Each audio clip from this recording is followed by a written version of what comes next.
Hi everyone. We're going to be reading The Spiffiest Giant in Town by Julia Donaldson, and the pictures are by Axel Scheffler. The Spiffiest Giant in Town. I'm going to show you some pictures and I'm going to read the story for you, okay? Alright, here's the first page. Whoops. George was a giant, the scruffiest giant in town. He always wore the same pair of old brown sandals and the same old patched-up gown. "I wish I wasn't the scruffiest giant in town," he said sadly.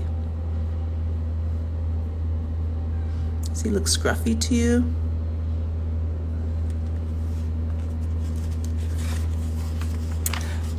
But one day, George noticed a new shop. It was full of spiffy clothes. So he bought a spiffy shirt, a spiffy pair of pants, a spiffy belt, a spiffy striped tie, some spiffy socks with diamonds on the sides, and a pair of spiffy shiny shoes. "Now I'm the spiffiest giant in town," he said proudly. Anybody guess what spiffy means in the story?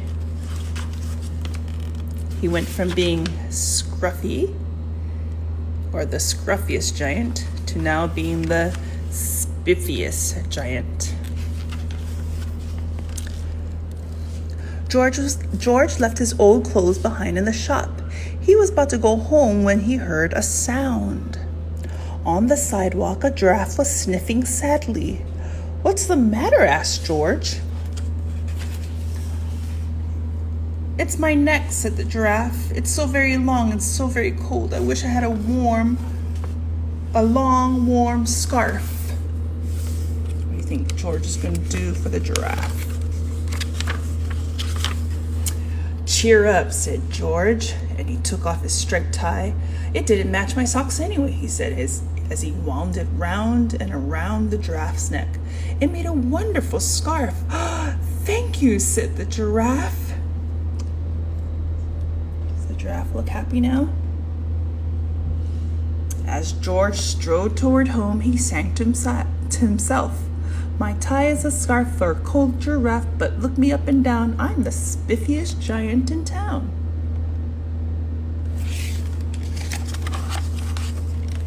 George came to a river. On a boat stood a goat who was bleating loudly.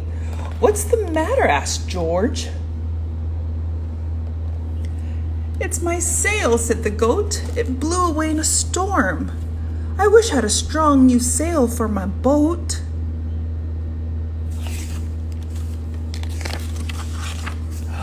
"Cheer up," said George, and he took off his new white shirt. It kept coming untucked anyway," he said, as he tied it to the mast of the goat's boat.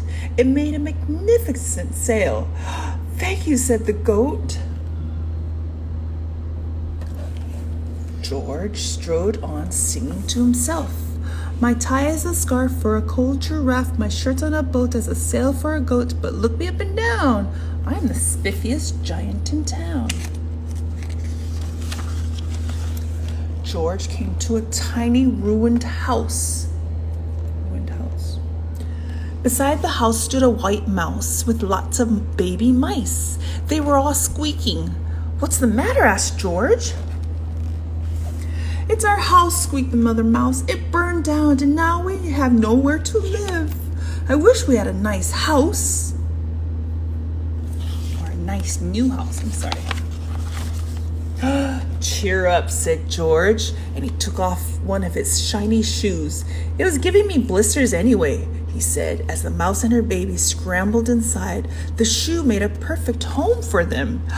"Thank you," they squeaked.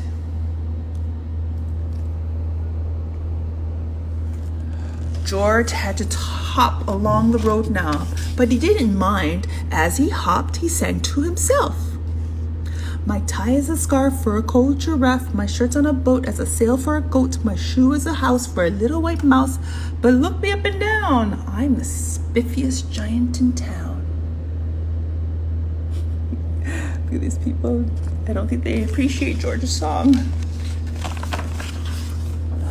George came to a campsite.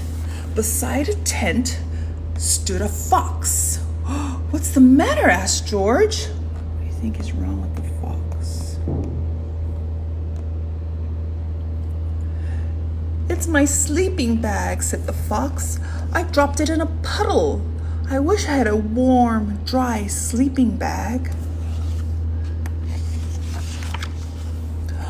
Cheer up, said George, and he took off one of his socks with diamonds on the sides. It was tickling my toes anyway, he said.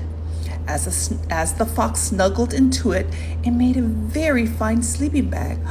Thank you, said the fox. George hopped on, singing to himself. My tie is a scarf for a cold giraffe. My shirt's on a boat as a sail for a goat. My shoe is a house for a little white mouse. One of my socks is a bed for a fox. But look me up and down. I'm the spiffiest giant in town.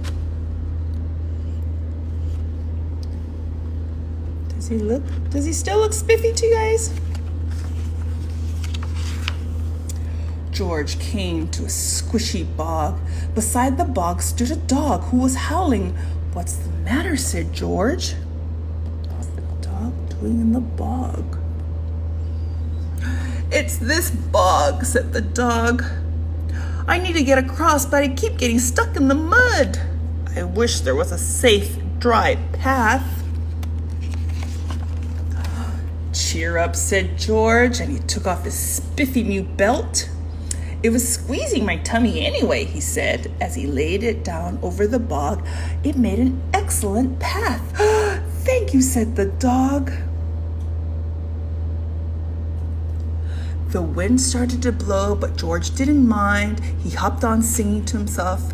My tie is a scarf for a cold giraffe. My shirt's on a boat as a sail for a goat. My shoe is a house for a little white mouse. One of my socks is a bed for a fox. My belt helped a dog who was crossing the bog. But, uh-oh, my pants are falling down. I'm the coldest giant in town. Suddenly, George felt sad and shivery and not at all spiffy. Look at him. He turned around. He stood up on one foot and thought, I'll have to go back to the shop and buy some more clothes, he decided.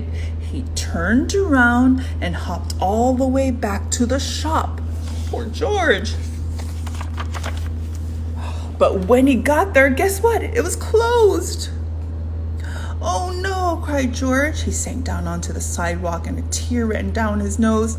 He felt as sad as all the animals he had met on his way home. Then, out of the corner of his eye, he saw a bag with something familiar poking out at the top. George took a closer look. What was it? My gown, he yelled. My dear old gown and sandals. George put them on. They felt wonderfully comfortable. I'm the coziest giant in town, he cried, and he danced back home along the road. Outside his front door stood all the animals he had helped. They were carrying an enormous present. Come on, George, they said, open it.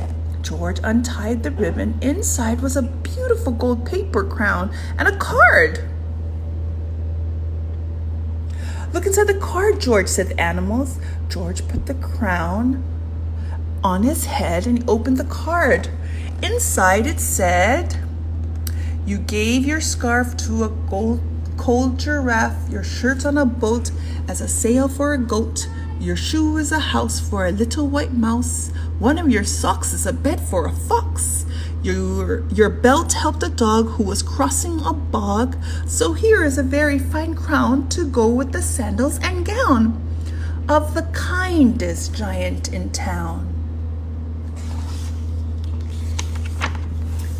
Aw, cute story.